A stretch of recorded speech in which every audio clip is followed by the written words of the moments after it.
Tune in as James Cruz brings you Managed Money. Listen to James offer up his insights on investor behaviour, wealth management and strategies on how to retire right. G'day and welcome to episode 4 of Managed Money. Episode 4 being covering off the risk of the share market. This is one of those old chestnuts, which for those financial planners who may be listening, I'm sure you've heard it before. And I guess I just wanted to recap on that just to explain how I discuss the topic of why we need to invest in shares as part of our managed money concept to ensure that a 30-year retirement has every chance of being able to fund all your expenses over that period. So the risk of the share market, this question generally comes up after we've had a good look at their assets. For our clients, we've discussed strategies, we've discussed entities, how the funds are going to be directed. And obviously part of that is trying to maximize opportunities for tax-free income streams and making sure that we've made provision to direct those funds where required.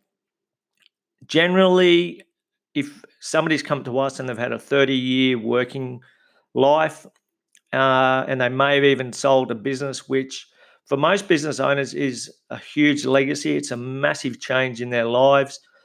And they're about to trust somebody who is offering the capacity to fund their retirement for the rest of their life so that they will never have to worry about it. There's generally a level of trust that needs to be obtained before that happens. And in my opinion, people and investors, while they may not understand every aspect of investing in shares, I think they understand that there's really only shares and property as investments that have any chance of providing commensurate returns to allow them to live the life they want in retirement. The reason that we focus on shares, which includes Australian shares, companies like the banks and Macquarie Bank or Tab and a whole different range of Australian companies, and international like your FANGs such as Facebook, Amazon, Netflix, as well as emerging markets and a whole broad range of property asset investments as well.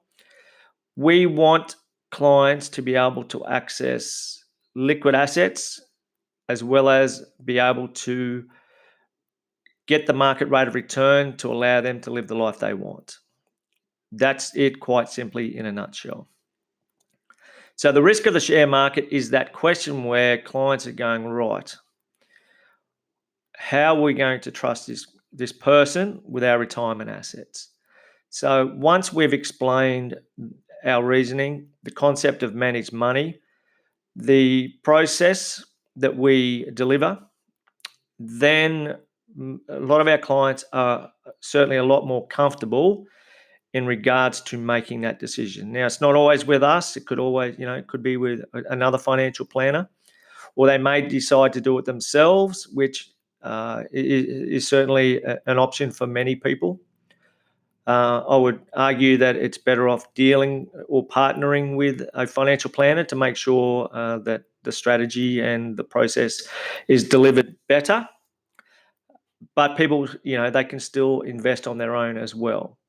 So once they understand that, there really is a leap of faith, and that is the trust that is imparted to the financial planner. Now, that leap of faith doesn't really get rewarded for about 5 to 7 years, in my view.